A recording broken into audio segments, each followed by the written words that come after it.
గారు సిఐటియు రాష్ట్ర కార్యదర్శి, అలాగే బ్రహ్మచారి గారు సిఐటియు భద్రాద్రి కొత్తగూడెం జిల్లా అధ్యక్షులు, అదేవిధంగా వేదిక మీద ఉన్నటువంటి సిఐటియు ప్రధాన కార్యదర్శి వెంకటేశ్వర గారికి, అదేవిధంగా SC ST BC minority workers welfare organization సభ్యులు మన మధు గారికి, అదేవిధంగా ఈ కార్యక్రమానికి విచ్చేసినటువంటి తోటి కార్మిక సోదరులందరికీ కూడా నమస్కారాలు తెలియజేసుకుంటున్నాను.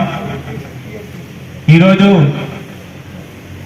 ఇక్కడికి సిఐటియు రాష్ట్ర నాయకులు రావడం అన్నది చాలా ఆహ్వానించదగ్గ పరిణామం. ఎందుకంటే మనకి త్వరలో ఈ నెలలోనే కొన్ని రోజుల్లోనే మన ఐటీసీలో మన ఎన్నికలు జరగబోతున్నాయి.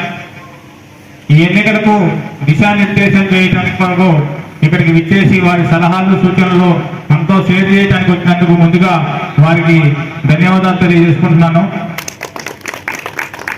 అయితే అసలు ఎన్నికలు ఎందుకు, పరిశ్రమలో ఎన్నికలు జరగాల్సిన ఆవశ్యకత ఏమిటి అంటే కార్మికుల యొక్క జీవన ప్రమాణాలు, అదేవిధంగా విద్య, అదేవిధంగా ఆరోగ్య వైద్యం సౌకర్యాలు, వెల్ఫేర్ సంబంధించినటువంటి సమాజంలో మార్కెట్లో అనుగుణంగా 4 సంవత్సరాలకు ఒకసారి వేతన ఒప్పందాలు చేసుకుంటూ ఉంటాం.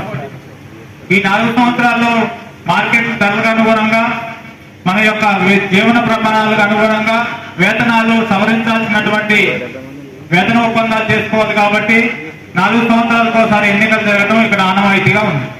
కానీ ఇక్కడ ఎన్నికలు అయితే జరుగుతున్నాయి, కానీ దానికి తగ్గట్టుగా మన వేతన ఒప్పందాలు కార్మికుల జీవన ప్రమాణాలు పెరిగేలాగా జరుగుతున్నాయా అంటే మనం ఒకసారి చూసుకున్నట్లయితే చిన్న ఎగ్జాంపుల్ తోటి మనందరికీ స్పష్టంగా అర్థమవుతుంది.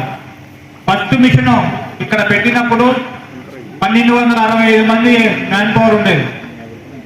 కానీ ఈనాడు 7 మిషన్లు అయినప్పటికీ కూడా 1195 ఉందంటే మనం అర్థం చేసుకోవచ్చు. వేతన ఒప్పందాలు మనకు జరుగుతున్నాయా, యాజమాన్యానికి జరుగుతున్నాయా అని చిన్న ఎగ్జాంపుల్ తోటి చెప్పొచ్చు.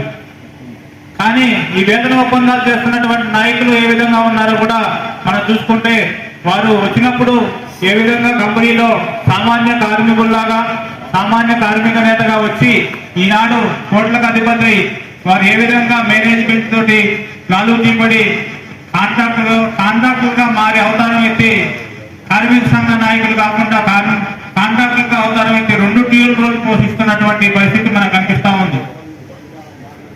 ఇన్ని వేతన ఒప్పందాలు జరిగినా కానీ కనీసం 13 వేతన ఒప్పందాలు కూడా ఐఎన్టీసీ టీఎన్టీసీ చేసింది. కానీ వారు గుండెలపై చేసుకొని ఈ 13 వేతన ఒప్పందాల్లో వీళ్ళు ఇచ్చినటువంటి ఎన్నికల సమయంలో ఇచ్చినటువంటి హామీలను ఏ ఒక్క హామీ అయినా సరే 100% నెరవేర్చారా అంటే అది ఏది కాదు. ఒక్క అంశం కూడా ఏది నెరవేర్చలేదు. మళ్ళా ప్రతి ఎన్నికల ముందు మళ్ళీ అయ్యే వాగ్దానాలు ఇవ్వాలి. వేతన ఒప్పందాలు అయిపోయిన తర్వాత మళ్ళీ ఎలక్షన్ లో మళ్ళీ అందరూ కూడా అవే వాగ్దానాలు చెప్పుకుంటూ వస్తూ ఉన్నారు. అదే సంస్కృతి నడుస్తూ ఉంది. కానీ మిషన్ ప్లాంట్ ఎక్స్పెన్షన్ కానీ, కంపెనీ ప్రొడక్షన్ కానీ, కంపెనీ లాభాలు కానీ దినదినాభివృద్ధి చెందుతూ అది ఏ విధంగా అంతర్జాతీయ మార్కెట్ లో మనది ఇంటర్నేషనల్ లో మన పేపర్ మిల్ నెంబర్ 1 స్థానంలో ఉంది. దాని అందరికి కారణం ఏంటి? మన కార్మికులు పనిచేయబట్టి, మన ప్రొడక్షన్ తీయబట్టి ఈనాడు కంపెనీ ఆ విధంగా ఉంది. కానీ అంత పనిచేసి కష్టపడుతూ పనిచేస్తున్నటువంటి కార్మికులు ఎలా ఉన్నారంటే, ఏదైనా జబ్బు చేస్తే అది రాసుకొచ్చినటువంటి వేతన ఒప్పందంలో ఉన్నటువంటి మెడికల్ స్కీమ్ సరిపోదు. దాని తర్వాత ఫర్దర్ గా కావాలంటే మన కార్మికులు, తోటి కార్మికులు సన్నాలు వేసుకునేటటువంటి దౌర్భాగ్య పరిస్థితి. అదేవిధంగా జీతం పెంచుతున్నారు. ఆ జీతంలో ఎవరైనా చనిపోతే కూడా జీతంలో 1 డే శాలరీ కార్మికుడి జీతంలోనే కట్ చేయాలి. అదే బాగలేక సిక్ ఇంట్లో ఉంటే అతనికి జీతం, అతనికి కూడా కొంత జీతం తన శాలరీలో నుంచి కట్ చేసి ఇస్తారు. ఇంకో దౌర్భాగ్య విషయం ఏంటంటే 40 సంవత్సరాలు సర్వీస్ చేసి కంపెనీలో సర్వీస్ చేసి రిటైర్డ్ అయితే అతను రిటైర్డ్ అయిన తర్వాత బతకడం కోసం ఆయన రిటైర్మెంట్ బెనిఫిట్ కూడా మన జీతం నుంచి ఇయ్యాలి, కార్మికుడి దగ్గర నుంచి ఇయ్యాలి. మరి కంపెనీ దగ్గర చేస్తున్నా, మన దగ్గర మన ఇంట్లో పని చేస్తున్నా తెలియనటువంటి పరిస్థితి. ఈ విధంగా అదే ఇన్కమ్ ట్యాక్స్ మన డబ్బులే, అదేవిధంగా పంచాయతీలో మనకి సెస్ కట్టాలంటే కూడా మన జీతం నుంచి ప్రొవిజనల్ ట్యాక్స్ అది అన్ని రకాలుగా మన జీతం నుంచి కోతలు పెట్టడమే తప్ప మనం కంపెనీ దగ్గర పనిచేస్తున్న కంపెనీ ఇస్తున్నటువంటి పరిస్థితి అయితే కనపడలేదు. ఇన్ని సంవత్సరాలు ఇన్ని వేతన ఒప్పందాలు చేసినటువంటి కనీసం ఇటువంటి కార్మికుల మీద భారం వేయకూడదు.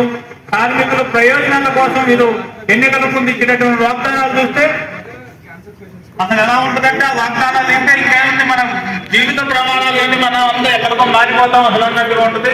తర్వాత తీరా చూసిన తర్వాత ఏమైంది ఆ కంపెనీలో అలా ఉందా, ఈ కంపెనీలో అలా ఉందా, మనకు అంత ఎందుకు పెరుగుతుంది ఇంత ఎందుకు పెరుగుతుంది, కంపెనీ లాస్ లో ఉంది, బయట మార్కెట్ పరిస్థితి బాగాలేదు, రా మెటీరియల్ కాస్ట్ పెరిగింది అని కుంటిస్తాపని చెప్తూ కార్మికులు మాత్రం కట్టేయడం ఇస్తున్నటువంటి వేతన ఒప్పందాలే జరుగుతా ఉన్నాయి. కంపెనీ ఇచ్చే పరిస్థితుల్లో లేదా అంటే ఉంది.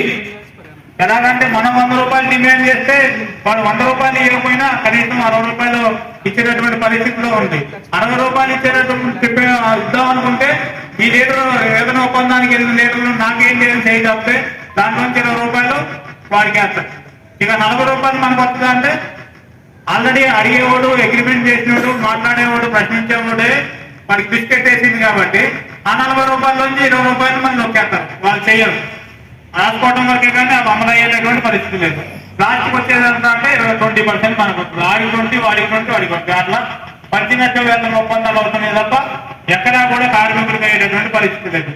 ఇదంతా ఎందుకు అవుతుంది అంటే కేవలం ఇప్పటి వరకు కూడా 2 సంఘాలు ఉండి 2 సంఘాలు లోపాయికారికంగా నువ్వు గెలిస్తే నా పనులు నేను గెలిస్తే నీ పనులు చేస్తా అనేటటువంటి పనులు ఇన్ని ఎలక్షన్లో కూడా.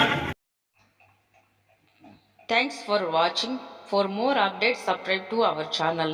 Thank you so much.